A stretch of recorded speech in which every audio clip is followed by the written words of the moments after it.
नमस्ते बच्चों, मैं आपका हिंदी टीचर आदर्श सीनियर सेकेंडरी स्कूल खाई शेरगढ़ से। पिछले वाली वीडियो में हमने संधि के बारे में पढ़ा था। आज हम पढ़ेंगे अभिव्यक्ति और माध्यम, जो चैप्टर आपका जनसंचार माध्यम के बारे में, इसके बारे में पढ़ेंगे। संचार की परिभाषा बताते हुए इसके महत्व पर प्रकाश डालिए। पहला क्वेश्चन है जनसंचार माध्यम का। संचार शब्द की उत्पत्ति 4 धातु से हुई है। इसका अर्थ है चलना या एक स्थान से दूसरे स्थान तक पहुंचाना। जब 2 या 2 से अधिक व्यक्तियों के बीच सूचनाओं, विचारों और भावनाओं का आदान प्रदान होता है, जो उसे संचार कहा जाता है।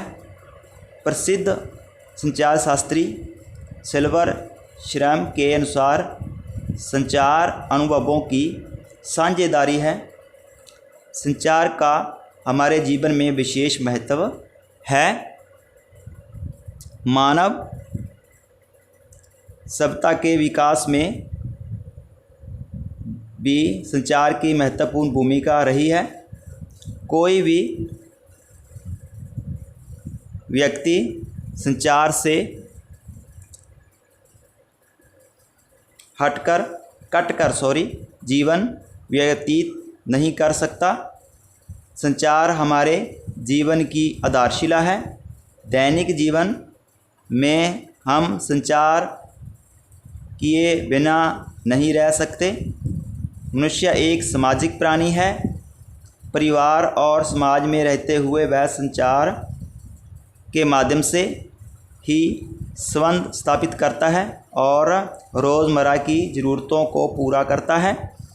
संचार ही वह माध्यम है जो हमें आपस में एक दूसरे से जोड़ता है। यदि संचार न हो तो मानव जीवन की कल्पना भी नहीं की जा सकती।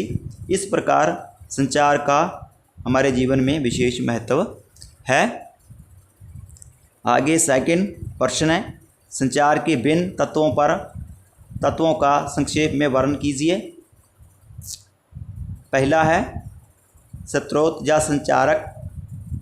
संचार की प्रक्रिया का आधार स्रोत या संचारक होता है।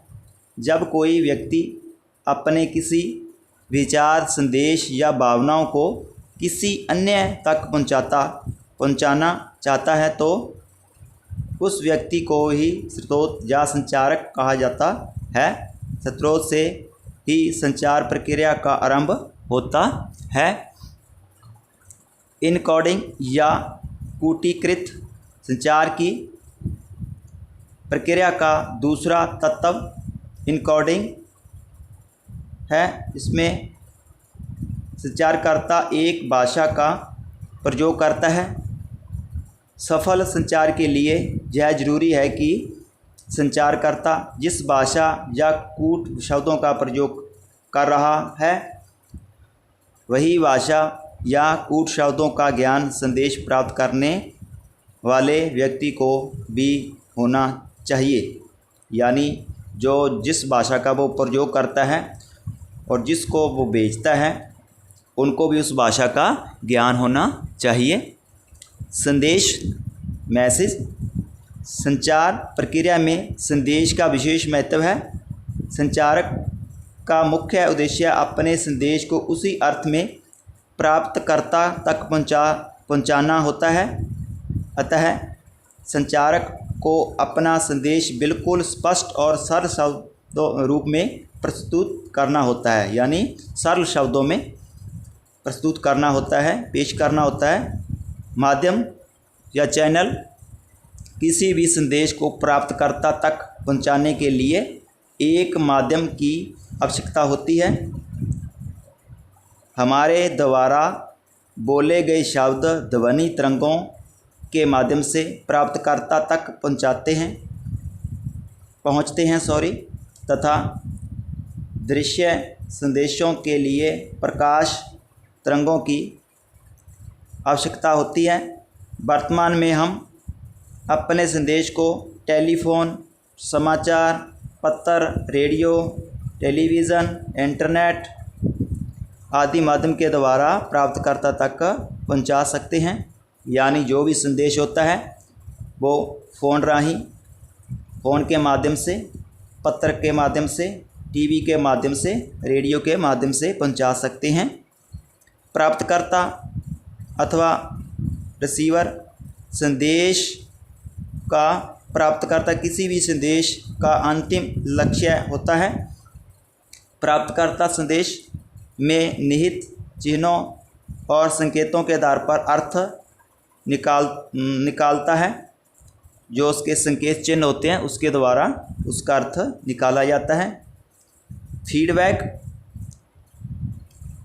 यह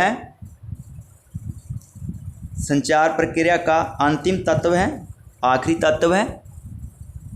संदेश को प्राप्त करने वाला व्यक्ति जब उसे समझकर अपनी प्रतिक्रिया व्यक्त करता है तो उसे फीडबैक कहते हैं।